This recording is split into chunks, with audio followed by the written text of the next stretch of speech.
entrar así como que en el background. Esto sí es correcto, es correcto. Pero estamos hablando en español, pero ahora vamos a cambiar a inglés. A pesar de que posiblemente esto estará en el episodio, pero ¿Sabes cómo sería una manera increíble de comenzar el episodio? So we're doing this, right? In English. ujú, That's what we're doing. In English. ujú. Us both. Okay. Okay, let's get started, man. So welcome to this episode of Por qué no los dos. This is we got a very special episode today because we got the Jorge episode. The most This is special the guest. this is the Jorge era. We're in Jorge's era. It's this era and we're just living in it. But I just want to introduce him. He is the co-founder and COO of La Hacienda, which is the company that produces this podcast. Hit us up if you ever need any video, illustration work, branding. If you need help producing your podcast, or If you want to have a good time, that's right. Like- That's right. And we're yeah, fun people. yeah. So At least we believe we are. We think so. you can find us at lahacienda.media or lahacienda.tv. Yep. And you can also find us in social media with at lahacienda_media. And then And you what can else? always What find else? our links somewhere Here. around here, there, up. And yeah, All the and sites. please subscribe to this YouTube thing. We're just some guys that we're in our 30s. So, if you don't subscribe, next thing is that we're gonna have to do dances on TikTok to get subscribers, and we don't want to do that. So, I want to do that. No, I don't want to. No, I want to do that. People don't want me to do that.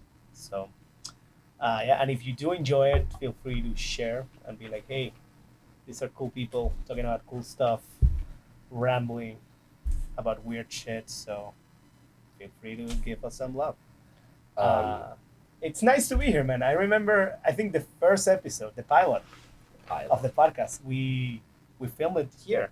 Same flow. this very short episode that we did a few months ago, and yeah, we're back because the idea is that you are the co-host of this show. This is not my show. This is our show. This is a La Hacienda show. This is the people's show. The people's show, because that's the thing. People from all walks of life can come to the show, and That's we the can point. talk about everything. But Mhm. we want to invite you through also starting with us and introducing ourselves. So today we're living in Jorge's era. Maybe we'll go through my era at some point, but let's focus on Jorge's first. We'll see when that happens. Maybe today, maybe tomorrow, maybe in a couple of weeks. You'll never know. So, a quick intro about me, about myself. I am a wearer of all hats or most hats. As you know, Gonz, our creative mastermind here, especially with the studio, with the agency, he is the creative director, right? He deals most things, product, strategy, vision. He's the dreamer, right? And this is one of the main reasons that the agency started, right? And we can talk a bit about But why are we talking about me? We no, wanna talk about you. because we're two sides of the same coin. Yeah, but today's about you, Jorge. I don't matter. I don't like this spotlight. Now, and So- then there's me, the wearer of all hats. Even though my background is in marketing, and we're gonna talk a bit more about my background in this episode. Here with the agency, I deal with the rest. The backstage, everything from taxes, accounts, talent management, even like project management with most of our work. I built a website. We've been managing several channels with some of our team, and I completely lost track of what I was talking about. That we're talking about More your a bit intro. about exactly. But let's go to the beginning. I want to go to the beginning because I have met your family. Yes. We have known each other for many years. I have met your lovely parents. Disclaimer: even though we're both from Venezuela, we met here in Boston through friends in common. It's not that he met my friends, my family, everything 20 years ago. We met. Um, No, no, yes. Sí, hola. Okay, sorry. Bueno, entonces, we met, I want to say, in 2015, 2016. We Yeah, met, 2015. yeah, 8, 9 years ago through some friends in common, and we automatically clicked. I remember, uh, again, I don't know. I think we met each other at like an after party of some like crazy college kids getting drunk. This and after then- party, I want to say about this after party. This was like 200 people in a studio apartment. This was a fire hazard. It was very crazy. Yeah. Yeah, and As you know, Boston, they at 1:30 a.m. they kick you out of any bar or club you're at. So, especially for students or for the younger people, or well, whoever's into partying right now, I think we are not in that stage. no. After parties are a thing, right? So what you do is you invite however many people you want, and then they're gonna multiply by 5 because everyone's gonna tell their friends to come to your place. And before you know it, you have 200 people on a studio apartment Yeah. with a couple of bottles of hard liquor, couple beers, no ice, no glasses, No mixers. no mixers. It's like whatever you can find, drink it. And then, But I gotta say, I wanna say one thing. One thing that I thought, because I was new here in this country, that I thought it was cool about those parties is that it was the first time in my life that I met so many people from so many different places in the same place. Yep. That was one thing that I was like, oh, this is interesting, because like I have never met like, oh, this is this person from Spain, this person from Argentina, this person from like Egypt, and I was like, wow, this is new. This is a new experience. Yeah, Boston is, there's many cultures here in Boston, especially in colleges, in schools. People from every country and every corner in the world come to Boston to study, and that's what you usually find at these parties, right? And as Gonz mentioned, you might hear 15 different languages on a small studio apartment. You're gonna meet people from different countries, different ages, different stages. But I wanted to mention that every single after party I've been to ended with the police involved. It was always like a neighbor. Of course, it was like, I don't know, maybe a Wednesday at 3, 4 a.m., the music blasting, a million people in an apartment. So, of course they called the cops. And when the cops came, you just had to bolt. Yeah. It's like, they weren't taking anyone, but it's like, okay, party's over. To my defense, I only went to like 2 of those parties in a span of many years. I wanna protect myself in this show as a person. But And I remember in this party that we met, we were going down the we stairs started talking, together. yeah, down the stairs. Exactly. You were like, is this normal? I'm like, well, I guess it is because we were both new to Yeah, Boston. yeah. I remember that we started talking kind of when we were like on the way out, looking for the back exit of this building Exactly. We were like on the because fire the cops escape. showed up. Yeah, okay. But okay, Boston. Yeah, let's start in Boston, but I want to switch. So, Yep. we're both, or you are from Caracas, Venezuela. You lived your whole life there, and then you moved here, and then you had the chance to go to school here, and we went through working all these companies, and then we did the company together. But one And thing that's that it. That's the one episode. thing that Boston has is that besides this hub of international things, it's also it has a fame for being a very tough city. Like the people are tough, and there's like sports, and the people are cold, and the people are like hard. Boston strong. Yeah, and there's a lot of good movies on that subject, and I wanna start a topic here. So Boston has a lot of great movies. Some of my favorites, I gotta say, like The Departed, The Town, Black Mass. That's not. I mean, it's a good movie, but it's not my favorite. It's So, like, not I'm your- talking like okay. them from like favorites. So, like here, those two, Good Will Hunting, that Bunker Hill Monument and all that. That's so many years going by that train station. That has Because always it was always the red line. especially in Good Will Hunting. And the orange, because the orange line is where the Mhm. school is. Yeah, but yeah, there's a lot of those movies that have it, and it's cool to see the movie. You see it. I saw it younger back home in Venezuela, but then you see it here once you know kind of more, and the movies take like a whole different context. For example, like Yes. Mystic River, we live next to the river, or like where Literally. we live nearby. So like you start seeing like all these stories, and movies are such a way to people connect, and that's one of the ways that we connected, because like we are people that consume a lot of movies, and Media you in can general. But yeah, you for example, you don't consume a lot of music. yeah, true, You like you consume a lot more shows, video games. true. um I consume more music, I would say, and you consume more podcasts probably as Yeah. well. I don't consume a lot now. I've been, but Now with the podcast, I've been yeah, much more into it, both for inspiration, for support, and there's a billion different podcasts. But yeah, I agree. Like and that's one of the main things we had in common, or at least that we were always seeing each other, is, and this is completely lost in today's culture. But close your eyes and think back 7 years ago, and hear dum dum doo dum dum doo dum dum doo dum dum every Sunday. People would gather. Imagine people would gather on a Sunday to watch an episode on TV.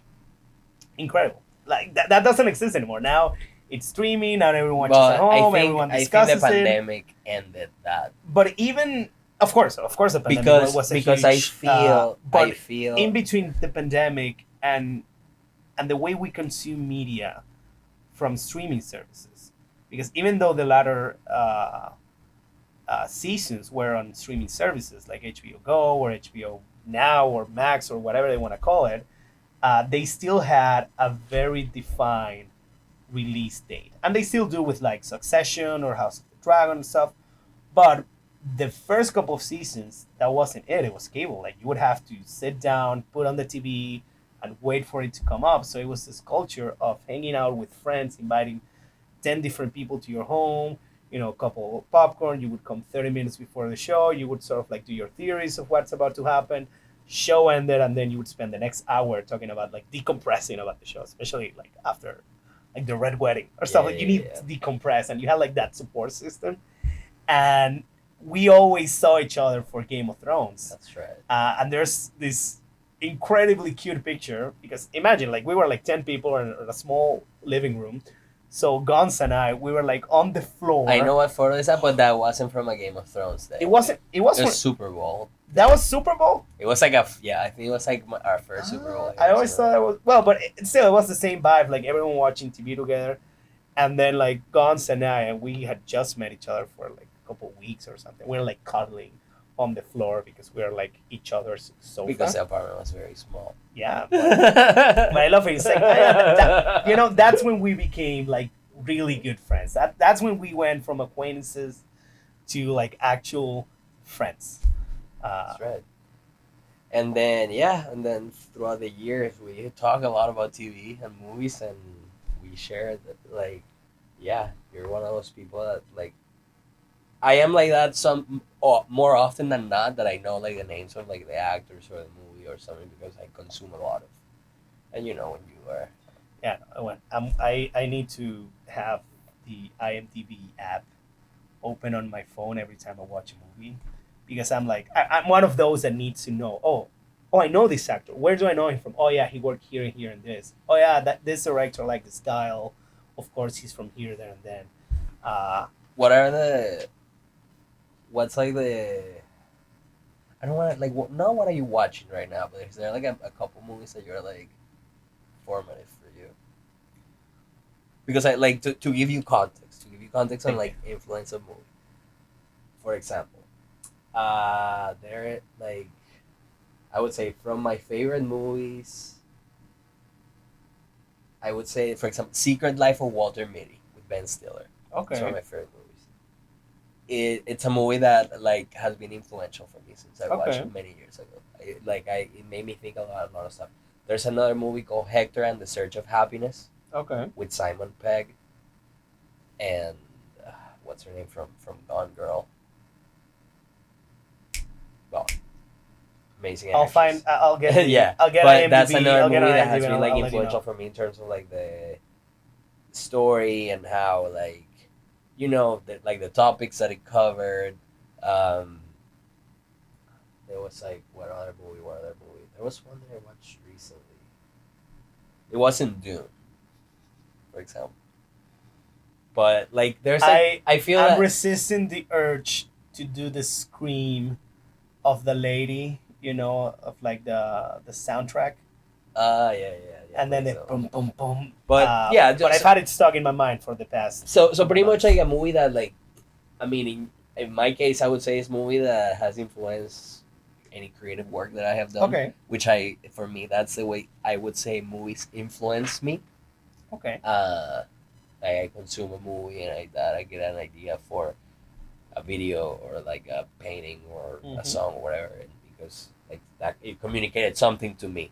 That might be what the director or like the person that made it wanted, or maybe completely something like open to interpretation, right? The thing about art is like it's completely subjective. And you're an artist, like you create stuff with a feeling or something in mind, but you can't control what the people consuming it feel, right? So you're sort of like a channel to it. Of course, your idea can be very set and very defined, but it depends a lot on the consumer, where they are in life, like recent experiences, their personality. They might see it as you built it, and they're like, "Oh yeah, I get it, what Gonz meant," or something completely different, and that's all right. That's the beauty of it, right? So, is there anything that has communicated a sentiment like that to you? So, first of all, incredible context, because anytime someone asks, like, "Hey, Jorge, what's your favorite movie?" It's like, that's not a good question, right? You can define it by stages, by genres, or today I might give you an answer, tomorrow another. But in terms of influence, especially in my life, this one's gonna sound surprising, but I remember when I watched it, I cried like a baby, and I I never was like I didn't used to cry on movies until I became an adult and I became more in touch with my feelings, and now I cry a lot with movies. But one of the first ones that made me feel like deep feelings was Click with Adam Sandler. Right, and it's a comedy by Adam Sandler. You never. That's a movie. That's a movie that has that effect on people. And some people hate it, some people love it, some people find it funny or not. I'm not even gonna say if it's a good or a bad movie or funny or not, but I remember watching it, especially like at the beginning of the third act. When he starts realizing everything that he skipped because he didn't want to deal with it, and then all of a sudden he lost his family, he lost this and this, and back then I don't know, like I was still a teenager, like 17 or something. Imagine if that movie would have come out now. It would wreck me. It would wreck me completely. So I think that's one of the movies where, and again, I was like 17. I think I was in the last year of high school. You're a kid, but you're starting to become like a young adult. So you start to plan on the future. I don't know. You start getting a bit more philosophical, and that's one of the movies that made me think about my actions, right? Or everything I do. I'm not just a kid, and I can't just skip to the fun part. Like I have to live things, and back then I was already planning on doing an exchange year after graduating from high school. I went 1 year to Europe, to Switzerland, so I was like, okay, I'm gonna leave my family for a year. My family's my life. So it was all like, and I'm telling you, I remember that like vividly, and I don't usually do it. I have a really bad memory. But in terms of influential movies, I always think of the movies that made me cry, and I cry. I mean, like, so I can't even breathe. They help you connect with your feelings. Yeah, Click was one. Okay. Coco was another. Wow, Coco didn't come out that long ago. No, and fun fact, Coco, I went out to watch Coco with some friends, and my now wife, who we were just on like our third or fourth date, Maria Jose, and then we went to the movies to watch Coco, and I remember I couldn't even breathe. Like she was concerned. She was like, Jorge, are you okay? Because I was like, you know, when you're crying so bad that you can't like Wow. exist. And Coco, like, it hit me so deeply. Of course, being an immigrant, you know, not being able to go back to your home. Like back then, my grandma was having some health issues and I couldn't go to visit. So it all like connected, and it's also a movie that I remember like it it changed me. It changed me to my core. It's like one of those core memories. Those two movies, and it's incredible that movies have the capacity to do that, right? Uh, Probably Adam Sandler wasn't thinking of doing a movie for a teenager coming, you know, coming into adulthood, and then thinking about the consequences of their actions. You know, maybe the target was something different, but it changed me back then. Uh, um, I feel sometimes it's you can fabricate that goal. Yeah. Because like that. by the like, way, I feel, never watched Click again. Yeah, I mean it's like it's. I'm like, I'm good. Coco, I've watched it a couple more times, like with my family, and then I've cried every single time, and I hate it. But I used it's to a movie cry. that I used to watch. cry with movies more when I was younger. I would say. I think now I still do, but it's now it's different. I feel before I don't know. I was like so Impressionable. no, not impression. I was just like so angsty all the time that Okay. it was just now it has to be something that really, for example, something that I mean that I know may cry a lot of people. For example, was The Last of Us.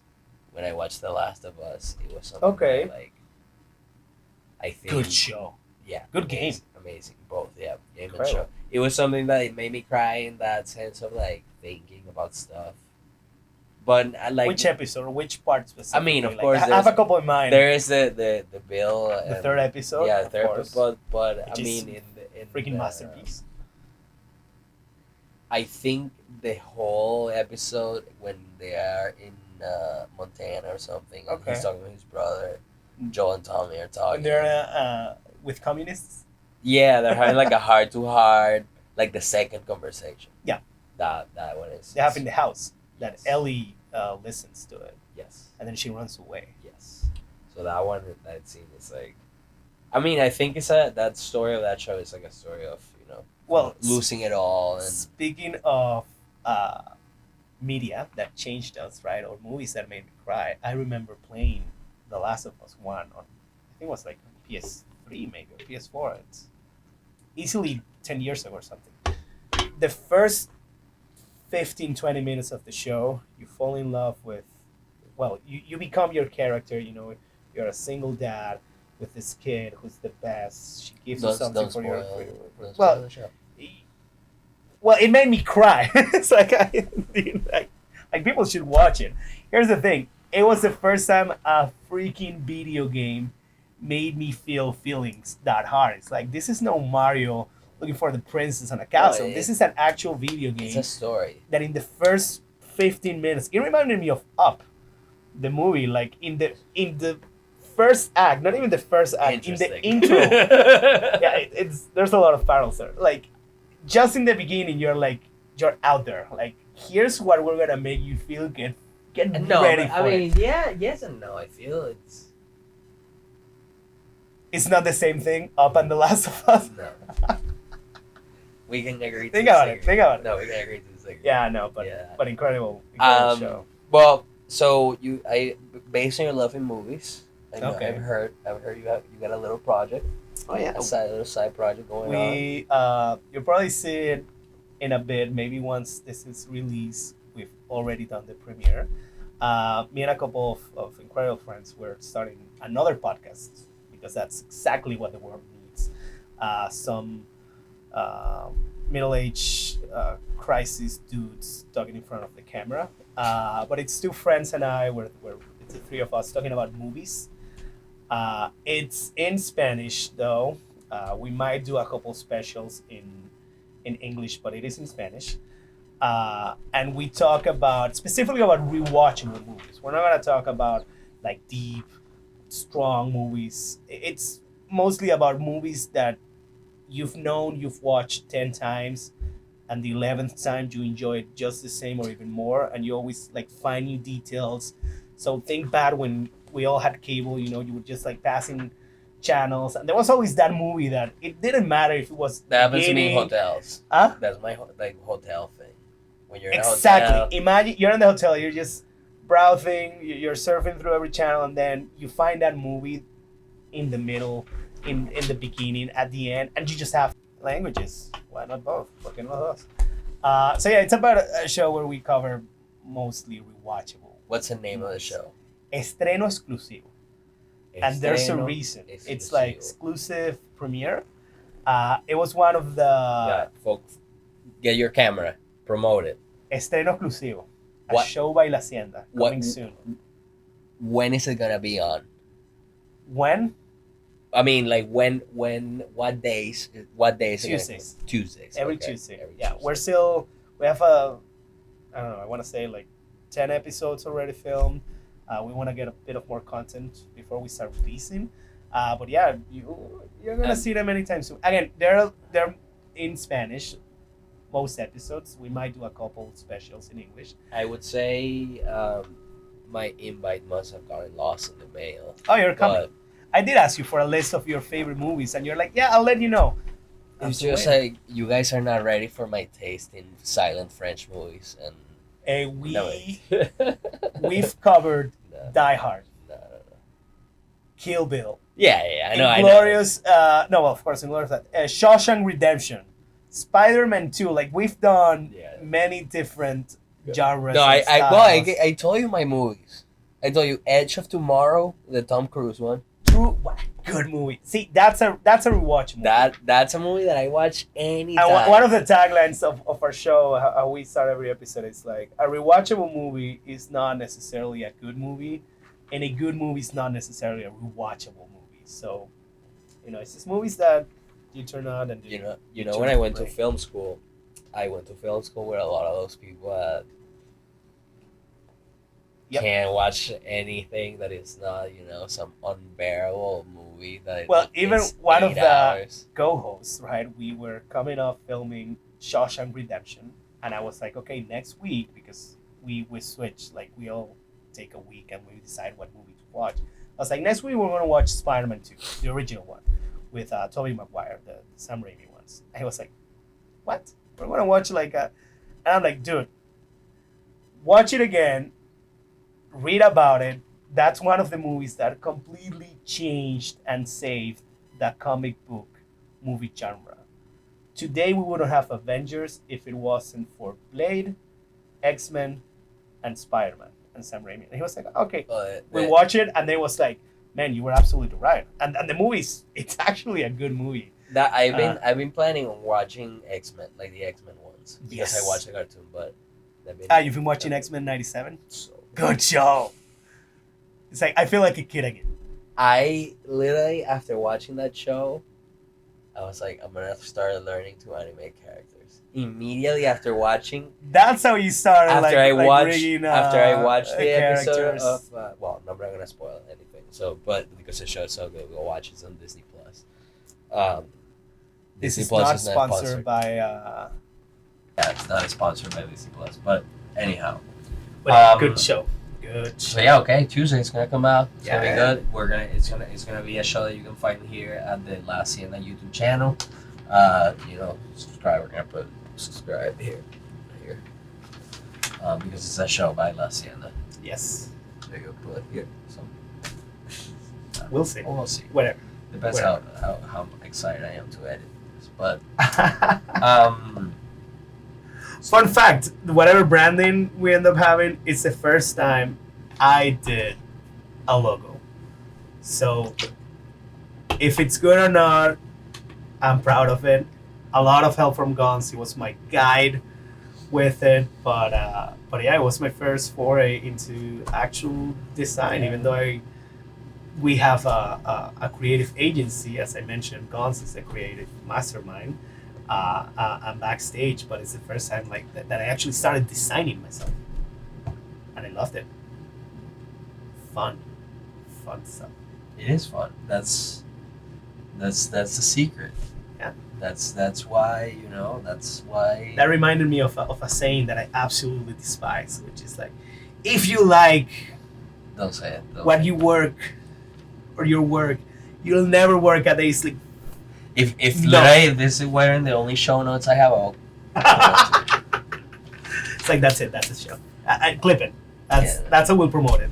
So Wisdom from So, De La Hacienda, guys. we started talking about, you've been talking about your career, we've been talking about your love for content, movies, Yes. video games, and you talk about the importance about like how some movies have been deeply in, like the message has been something about your feelings. Yep. Like that has been the discovery. And so, and you told me, for the part that we do for the show, that you wanted to talk a little bit about mental health, and especially in Latino communities. I don't know how deep I want to get, but I want to talk about overall. Let's talk about like what has been that process for you, because So I'll speak of what I know, right? I'm not gonna say like the evolution of mental health in the U.S. because I didn't grow up in the U.S., right? As you all know, we both came here to the States in 2014, 2015. So we were already young adults, but we already like grew up. Growing up as a Latino back home in Venezuela, mental health is and was and still is this huge taboo, right? It's like, or you're depressed, don't be. Like, just be happy, like, oh, you're tired, get up and go to work. Like, oh, you feel like you can't handle your feelings, especially as a man, like, man up. Men don't cry, men don't have feelings, men just do stuff, right? So coming from that, and I think that's one of the things that Click Awaken is like, oh, I am allowed to feel feelings, right? And it's okay to explore them, right? When I first came here to the US, as an immigrant by myself, I came here to Boston. I had no family, no friends, so I didn't have like a support system when I came here. I built it with some incredible friends, Gonz included, in my first couple months, but I still came here alone, right? With a lot of like pressures, economical pressures, political pressures, social pressures. I felt like I needed somewhere to vent, right? And yeah, you can have this conversation with your friends, with your family, but not everyone understands, even if they're in a similar path that you're on, right? So I remember talking about it with my Latino friends, and they were like, I was like, I feel like I want to get into therapy, right? And back then, therapy wasn't as popular or fashionable that it is right now. And I mean it is in the most positive way. So like, oh, everyone knows. No. I mean it in like the deepest good, whatever way possible. But back then, almost 10 years ago, it wasn't common. It wasn't as accessible. I could tell you. I was in a new I could country. tell you a horrible story that I went through with a therapist back home. You did therapy back in Venezuela? Oh, yeah. Uy. I was And I say uy because I know it wasn't. It was different than what it should have been. No, I mean it was fine. It was, but it was more about the therapist that you trust to trust, like she was telling Backstab. stuff. I mean, Okay. backstab is like a strange word for me. It was like 13, 12, whatever, 14. Yeah, but she was. But yeah, she was but she was like breaking she was breaking the ethical. the yeah, actual. and Well, I telling don't know you if to, it's an like, oath that they take, no, but it is. I was gonna say that's I don't know if it fits under the Hippocratic or the. Is it hipócrita. No, the hypocrite, yeah. No, I know the Bureaucratic. No, vale. As you can tell, we're both ESL, English as a second language. It's like the oath doctors do. Okay, yeah. Yeah, but it has a name that it's like that. It also happens in Spanish. It's not because it's English. Like we also get stuck with words and definitions in Spanish. But yeah, I know what he means. Like she actually broke so it's that like, oath or that like policy or whatever. Yeah, so yeah, that's the thing. Therapy back home was complicated because it's a different culture. It's a Let's sue her. different- Like from 20 years ago. 20 years ago, how old do you think I am. Well, okay, sorry, what, 17 years in? Yes, Yep. Yeah, so pretty much I had that experience, but that's the thing. Like it's then the only I would say good therapist that I have at home was a friend, I had a friend from the neighborhood. His mom was a very professional, really good. She still Okay. is, and she was really helpful for me. And that was like, oh, you know, like it. Was she actually licensed? Like, Yeah, okay, 100%. so she was. Oh yeah, yeah. She was like a very, you know. And I'm saying this for a reason that I'll mention it in a bit. Okay. So yeah, I have receipts. No, no. she was like great, and then so that's the thing. Like the therapy, the most important thing is for you to find. I mean, I would say it's from based on my experience, but I think it should be a general experience that you should find the right person to help you. Well, fun fact. I had an American therapist once. My therapist is American. Oh really? Right now, yeah, and I was literally mentioning to Gonz this week that I finally found my therapist. You know, like my person, because I've been in and out of therapy for the past couple years. I've had, I want to say, 3 or 4 different therapists that I have eventually either ghosted them or they have ghosted me. But it's because, you know, it comes to a point where you're just not connected. I think you should talk about that in therapy. I'll talk about it in the next session. Yeah. You need to connect with this person, right? And they can be like an incredible therapist, but maybe you don't have that connection with them, you know, or maybe you're not getting what you were expecting to get, you know. So sometimes it's on you, sometimes it's on the therapist, but I hadn't found that person until right now with my new therapist, which I am very grateful for. If you're watching it, don't judge now. It's all in confidence. No. I'm very happy with it. I'm very happy that I found it because, as I mentioned, when I first came here, I needed that, and it took me like 5 years to take the risk of actually starting therapy, even though I knew I needed it, even though I knew there was stuff with me. You always been a little off. Yeah, but you know what I tell to people, especially again to Latinos, because they're like, "Oh, why would you need that? Like, are you okay? Like, do you need help?" You know, like they make it out as something much bigger. It's like, "Are you crazy?" And it's like, well, we're all crazy, but you know, I might just need someone to vent to. That's not a family friend. You know, like you just need someone that's trained to listen to you and to guide you towards your path. And sometimes you don't only need that. Sometimes you might even need somebody that is able to medicate you. 100%. And this is what I tell people. It's like, if you break your leg, right? If you're doing sports, if you break a leg, you break a bone, you pull muscle, you dislocate your shoulder, you go to the doctor, right? Some things they'll just tell you, hey, I said, you know, and then they'll move it for a couple of weeks and you'll be fine. Other times it's like, hey, you need a cast, you need medication, you need antibiotics, you need pain medicine or whatever. It's the same with mental health. Mental health, you have to treat it as if it was your freaking knee, right? If your knee is wrong, you're not going to be able to walk. If your mind is wrong, is foggy, is whatever, you're not going to be able to function as an adult, and everyone around you is going to end up paying for it. So, you know, you might need just to ice it and take a break, right? That's what therapy is for. You might need some medication or, you know, an antibiotic or whatever. So think of your mind or mental therapy as if it was another doctor, right? There shouldn't be this huge taboo on even psychiatrists or everything like that. People is like, oh, you need a psychiatrist, you know, esquizofrenico. Like, you know, you need to be put on a mental institute. It's like, well, maybe that's what you need, or maybe not. Maybe you just need that extra help that, you know, medicine has gotten there. I went to a mental hospital once. Esquizofrenico. Yeah, I know. It was an interesting experience, I would say. And I lived a lot of things. And you're still here. So yeah, clearly it was the right choice. It was something that I needed to do. Of course. Maybe one day I'll talk in more detail about it, because I lived and I saw and I learned a lot of things there that were complicated to learn and complicated to live. And But it made me realize like how much more important it was to keep doing the work.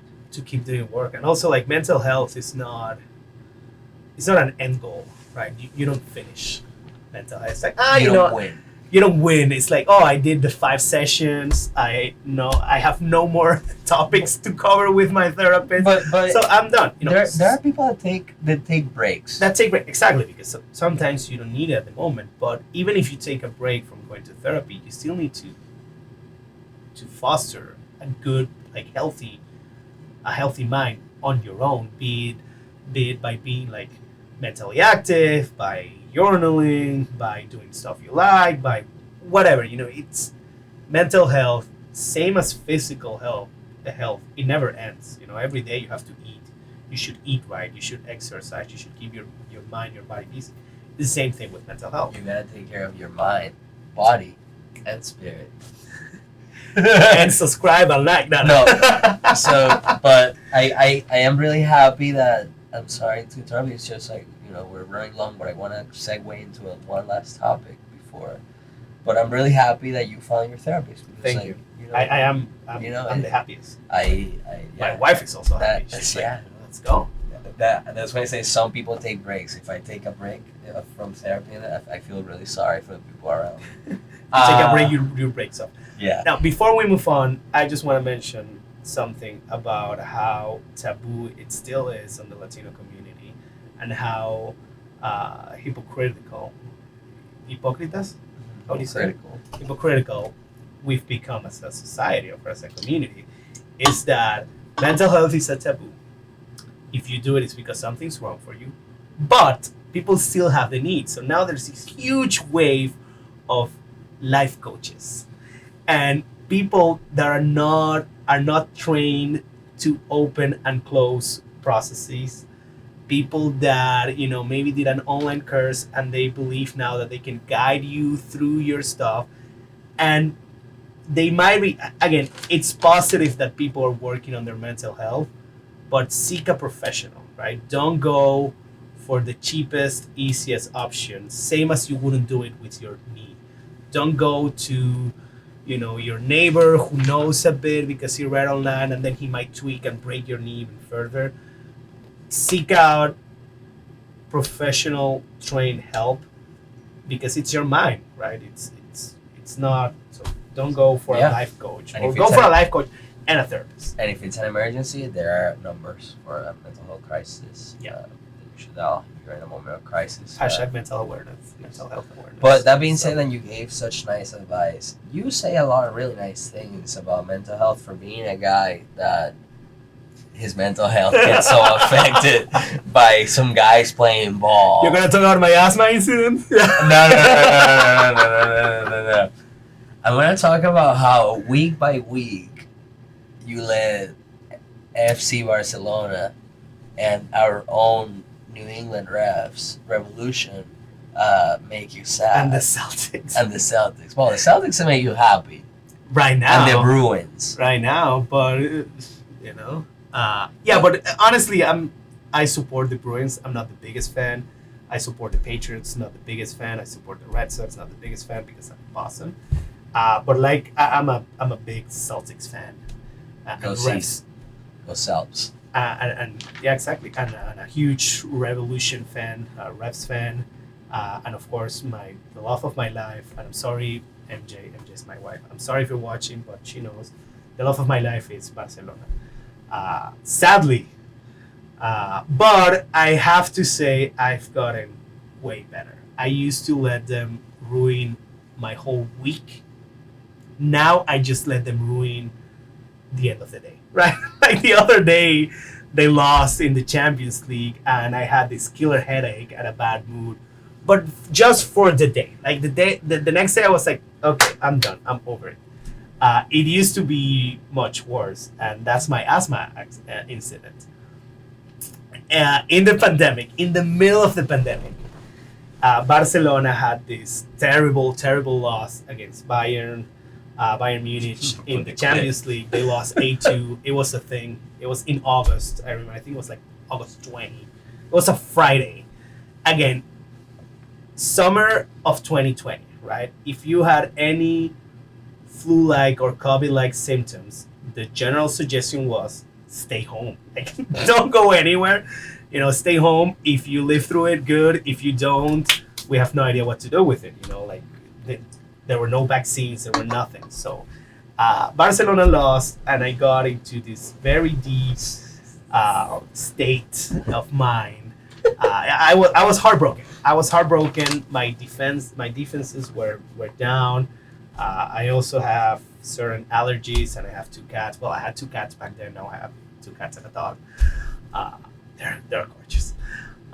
So the day after Barcelona lost, and I was again like this very bad mood. I started developing like this very weird, strong cough. I couldn't breathe. Fast forward 2 days after that, I almost died, literally. Like, I was trying to cry myself to sleep sitting up on my sofa because I didn't want to wake up my wife because I couldn't breathe. I went to the ER. I'm like, well, if it's COVID or not, whatever, we have to fix this. If not, there's not going to be Jorge anymore in life. And then when I go to the doctor extremely nonchalantly is just like, oh yeah, you have an asthma attack. I'm like, no, I've never had asthma. This is probably like COVID. She's like, no, this is textbook asthma. A very heavy, very dangerous asthma attack, but we're gonna inject this to you. This is the inhaler you're gonna take home that you're gonna take every couple hours or whenever you need it. And these are all like the things that you have to live with. And I was like, but I've never had asthma. She said, well, some people develop it after the 30, especially after like depressive states or a heartbreak or like an allergic reaction. And I was like, oh, okay, whatever, like it was probably the cat. I get home, I tell that to my wife, and she's like, fucking Barcelona almost kill you. And from that day on, I manifested that I was not gonna let sports ruin my life. Now, again, there are some feelings that I can't control. They might ruin that evening, but they don't have the effect that I had on me because I can't control it. It's like I'm not a player. Call it to the prayer, God give me a Sarah, I knew you'll control it. With that being said, worry about the things you can't control. You know how I learned it? Because I'm a Juventus fan, so. Oh yeah. You went through what I went through many years before. This is where I put the meme of Bane and like that. You put the little yeah. Yeah, it's like. But yeah, sports are life. But yeah, that's a great story to close this episode of Your Eras. Well, before you go I want to ask you, what are you consuming right now? Give me 3 things. A little movie, a little show, a little video game. So movies. Well, right now it's the NBA playoffs, so that's what I watch every night. Again, I'm a huge Celtics fan, but whatever game is on, I love to watch it. Basketball is one of the most entertaining sports out there, especially the fourth quarters. Like you can skip the first 3 quarters of any game and then just enjoy the fourth quarter, and you didn't miss much. You can just watch the highlights. But yeah, I'm following the NBA playoffs, a bit of the NHL playoffs, movies, depending on what we're watching for the podcast. And that's a good thing about the podcast for ourselves is that each week we have the homework of watching this movie. And for example, if we have to watch Spider-Man 2, then I'll watch Spider-Man 1, 2, 3. And so you're not giving any recommendations for the audience? Oh, no. A recommendation that I can give them. That's what we asked. I thought you were just asking about me. 3, no, because we're doing okay. This. Yeah. If you're in the mood, go back to whatever Tarantino made.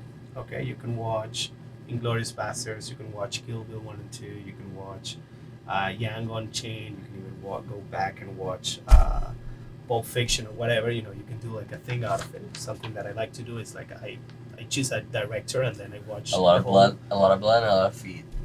A lot of feet, man.